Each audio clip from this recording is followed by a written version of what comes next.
Bonjour, aujourd'hui on va s'intéresser à un penseur vraiment incontournable du monde musulman contemporain, Fazlur Rahman. C'est un intellectuel pakistanais qui a proposé une manière, on peut le dire, profondément nouvelle de lire et de comprendre le Coran. La question qu'il se pose est fondamentale, et elle est au cœur de tout son travail.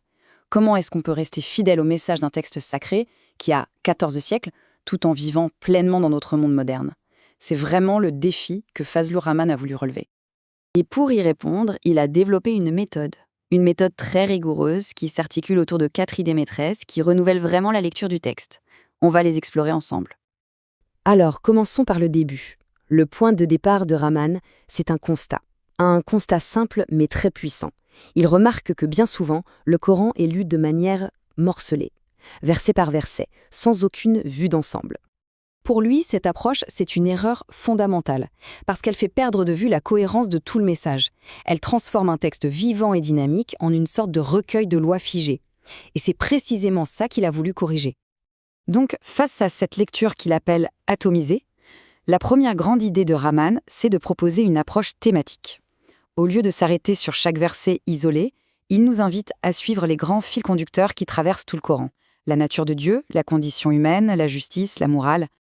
Et là, la perspective change complètement.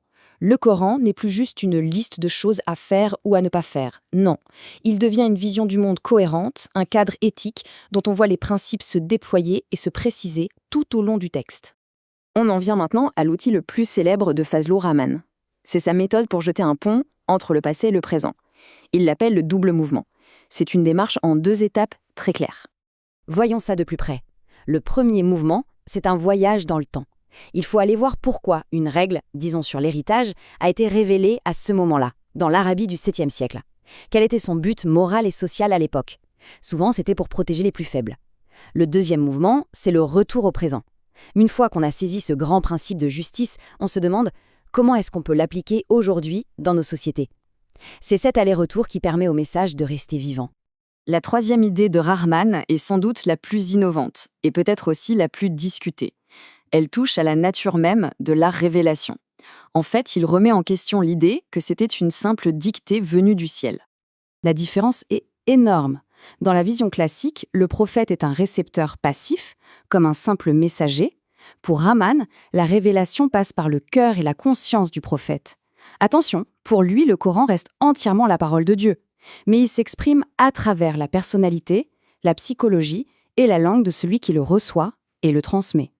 Ce qu'il faut bien comprendre, c'est que ça ne diminue en rien le caractère divin du texte. Pas du tout. Mais ça met en lumière le rôle actif et humain du prophète dans ce processus. La révélation n'est plus une transmission à sens unique. Elle devient un dialogue, un événement dynamique entre le divin et l'humain. Et tout cela nous amène, logiquement, à la 4e et dernière idée centrale. Pour Rahman, si on lit le Coran de manière cohérente, on s'aperçoit que son message n'est pas d'abord juridique. Il est avant tout et surtout éthique. Plutôt qu'un code de loi qui voudrait tout régenter, le Coran est d'abord un guide pour le développement moral et spirituel. Son but premier, ce n'est pas de légiférer sur chaque détail de la vie, mais de forger des consciences, de former des individus qui ont un sens de la responsabilité et du discernement. Rahman identifie 3 concepts comme étant le cœur de ce message éthique: l'iman, la foi, l'islam, la soumission volontaire à Dieu, et surtout la taqwa. La taqwa, c'est cette conscience morale aiguë, cette crainte respectueuse de Dieu. C'est cette dimension qui, selon lui, a été trop souvent mise de côté au profit d'une lecture purement légaliste. Alors, au final, quel est le but de toute cette construction intellectuelle? Eh bien, il s'agit de permettre à un islam de voir le jour qui soit capable de répondre intelligemment aux défis du monde moderne.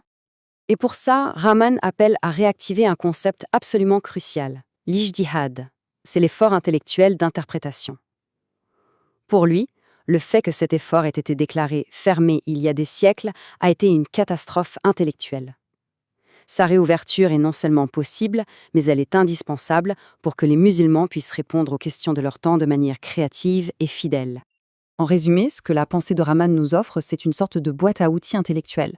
Elle permet d'imaginer un islam qui reste fidèle à l'esprit éthique de son texte fondateur, tout en étant assez souple et libre dans ses formes pour s'adapter à des contextes toujours nouveaux.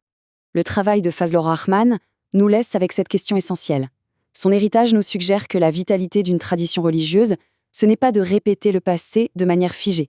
C'est plutôt la capacité continue de ses fidèles à interpréter intelligemment leur héritage pour le faire vivre ici et maintenant.